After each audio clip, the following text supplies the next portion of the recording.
Pinaghandaan na ng management ng Ever Gotesco ang posibleng muling pagtatangka bukas ng Sheriff ng Caloocan City para i-take over ang Grand Central.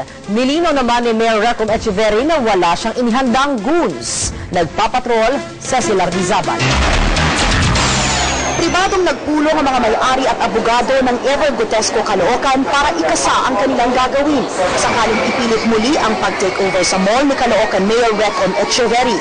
City Hall is mobilizing an army of looters and goons to make an assault against Ever Gotesco Mall. Hindi kami bibitaw.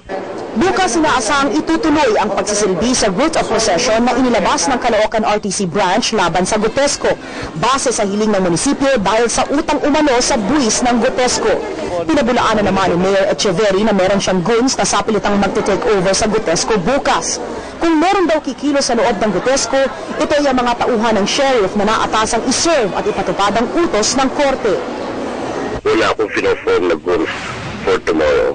If ever there would be kung meron mga movements no, sa loob ng Gotesco building, yun po ay under the direct supervision and control of the sheriff and the court.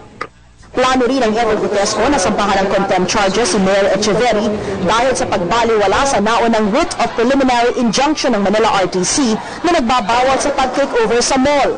Magsasampa rin sila ng kasong Graft and Corrupt Practices Act sa Ombudsman laban sa mga opisyal ng munisipyo ng Caloocan. Cecilar Rizabal, Patrol ng Pilipino.